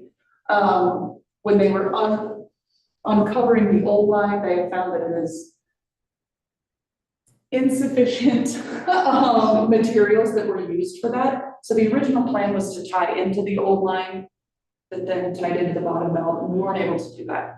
So it was such a mixed media of different pipe fixings that we just decided to go new and go from valve to valve with new water lines. So we thought it was ductile, right? That's what the as-built had said was ductile. No, that's a different. Oh, I'm on a different. Yes, this is just the raw lines that they used, you know. Yeah, and it comes out. Oh, it's the thin wall. Then it goes to steel line, then to SDR. It was just a I mean, you can understand the mess that they've been uncovering, and this is what happens when public utilities aren't funded properly, right? So people are left to make do with what they have, and that's kind of what we're finding is this hodgepodge mess. Where I did this, and so that's why we're trying to do it the right way, right? So that's why you're seeing change orders. The big change order number one, this was on an as-built that we found that said that it was abandoned in place. This is why you don't abandon in place something. I'm going to show you a picture of what I mean. So this is what is precipitated change order number one. This is what was abandoned in place. It looks small, but if I were to stand next to it, I would come up to about the base of that concrete structure. So it's about 15 feet by 25, and then pretty darn tall. So, and it's solid concrete with steel rebar. So it's 1 foot thick walls, steel reinforced. It was a backwash tank, backflow tank. Yeah. For our plant, it was found abandoned in place. So when you're hearing like, hey, if you're going to retire something, remove it, right? Remove it. Don't just leave it there for someone to find while they're trying to do an upgrade. Because this does causes us to spend more money now when it could have just been removed then. So we are. The as-built said it was removed. Oh, that's right. That's why we didn't add it in there, because we thought it was gone. So this wasn't it was abandoned in place. It was abandoned in We didn't place. know. Yeah. Yes. But this is not a good practice, and we're getting away from that. Oh shoot. Could you describe the raw water line? So are there multiple raw water lines feeding into the plant? Yes, so there's multiple spring lines that come down, some of them combined before it goes into the plant. So like German Creek and Lake Fork combined up above comes into the plant in one line. Same with Reynolds and Other one over there? yeah. But that's the main ones that come into that plant currently. So is this one in use, currently in use? Yes, So so it's filled and run the plant right now. Yeah, but because I've been in the tours of the plant, you see the big pipe coming in. Yeah. So this is another pipe that we wouldn't necessarily see when you see the German Springs. So it feeds those. It feeds two that coming in. line. So it's feeding it before it comes in the plant Yeah. from some spring source of some sort. Yeah. So we really need that. Yes. We need that line. Okay, thank you. So you've had 2 change order requests, and they were both over my approval limit, and they do amend a contract, so they do have to come before you for approval. Go ahead. I was just gonna make a motion. Well, I was gonna ask, how's the budget line? We're gonna be okay. Okay. Okay, I make a motion that we approve change order 1 for Earthworks to remove the tank at an additional cost of $12,205. And that we approve change order 2 to Earthworks to replace the raw water line for a cost of $11,784. I'll second that. All in favor? Aye. Okay, thank you. That's great. All right. Now we're getting to some RFPs. Page 258 is consideration of an RFP for janitorial services at Town Hall. I do have one other thing to add to that project, the water tank project. We did run into an issue with CPW and a conservation easement for the property that we've already bought. We're working with CPW and the Attorney General's office and the property owner that we bought it from on that conservation easement. The good news is that we are in a carve out for that conservation easement, and this is an additional amount to the east and a little bit south.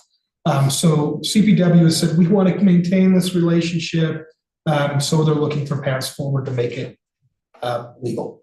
So we did get title insurance, and they did a check. The county did a check. They signed off on everything. So we've done our due diligence. That's why CPW is so willing to work with us. So there'll be more information coming after we hear from CPW. Okay, RFP 2025-01 Town Hall Cleaning Services. We had a contract that expired before 2020, but then just kept, the cleaning crews were just doing it. We were paying about $735 a month. We did have some issues with cleanliness, bathrooms not getting done. I was changing things in the bathroom, and staff were doing it as well. They were spending about 45 minutes a week, getting $735 a month.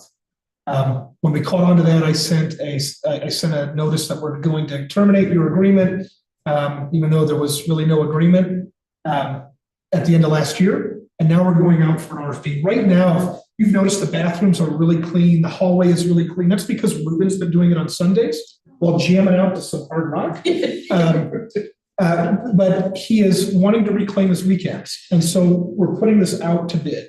And we've been pretty prescriptive with what we're looking for in a monthly service, including somebody that has the capacity to become what's called a support vendor through CGIS, so they can clean secure areas within the police department. That's something that hadn't been being done with the previous cleaning crew because, well, there was a lot of issues with that. One was a former police officer employee that was terminated or somehow terminated their employment. And so it presented a bunch of issues. And that's why what we're asking for is that they have the ability to get that support vendor thing with CGIS through CBI.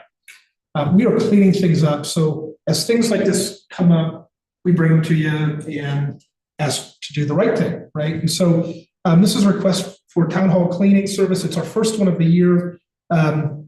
If it's approved tonight, I plan to issue it tomorrow through BidNet and then through some, we'll push it out locally as well. So our cleaning crews here that could actually qualify for this, or cleaning companies that could qualify and even get that support vendor designation with CGIS. So we're asking that if they want to, it'll be a pre-proposal conference on February 26th at 10 a.m. And then the proposal due date will be March 6th for that March 11th meeting, or March something meeting. Yeah.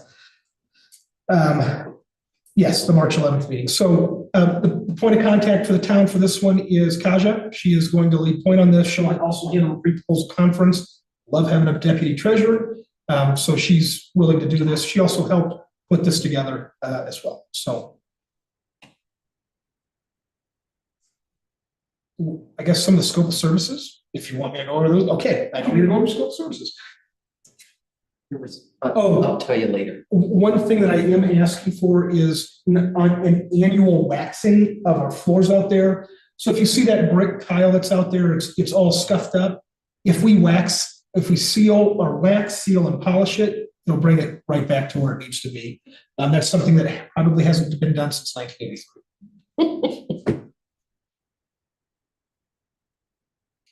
Any discussion?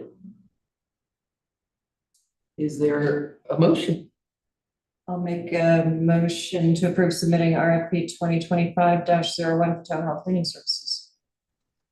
I'll second. All in favor? Aye. Right, moving on to consideration of an RFP for a water attorney. Okay. We did have a water attorney, it was Sherry Kaloya, it was on a very, very limited basis with a very limited scope of work. That work has been done, it is complete. We finished that last year. We also have her services through Leslie Klusmeyer for our code rewrite, so she's been assisting with that piece as well. But we are in the need for a true water attorney. It was something that the previous Board of Trustees talked about. It was something that we've talked about going into this year as well. This is an RFQ to select that town attorney, or that, not town attorney, sorry, water attorney, specific to water-related issues, knowing that we have a general counsel. And it is, you know, I do put in some of the items that, this one gets a little bit longer because it's a professional service that, you know, we don't want to limit our pool. We want to be able to get qualified attorney firms that specialize in water to help us. And there are so I do give some background about our specific issues and then the scope of services that we're looking for, and then what's required in those proposals. How much do we have budgeted for a water attorney? We have quite a bit budgeted within our legal, professional services and legal and water that we're not going to see exhausted. We intentionally budgeted more for engineering services and attorney services in case we move forward with like phase 2 designs and things like that. I want to say it's, oh gosh, I had it pulled up. Give me 1 second.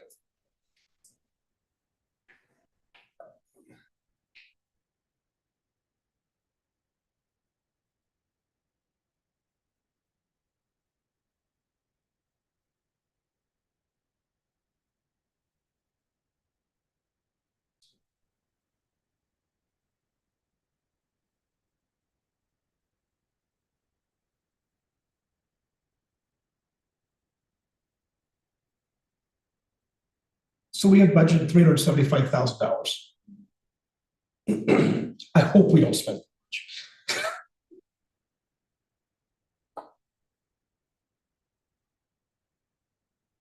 Any other questions? I just appreciate the background for our previous water attorney because they were very impressed. And I was like, wait, why are they leaving? But I understand now that that scope of work has come to an end. And they could perhaps apply should they be interested. Like, We'll- this goes we'll out to s- everybody. Yeah, we'll send it to her. So we will send it directly to Sherry, just like we do with some of our other things. Like when we go out for different site work and stuff, we send it to like our normal contractors around town, those that we've done business with before, directly soliciting them as well. I'm gonna put in for competitive bids. 272 of the packet, you'll see our current specific projects requiring legal assistance. The first one is our water company agreements. Like they need to be looked through, they need to be updated. We need assistance with that. And then number 2 is CDPHE compliance with consecutive systems. That's those water companies as well. CDPHE is putting pressure on consecutive systems in the town. And so we need help navigating that from a water attorney. Is there anything in here about the moratorium? That is in our, I believe I put that in our. I mean, I let's guess see. it's pretty relevant. For an attorney? I want to see. I thought I saw it there. If it's not the community background.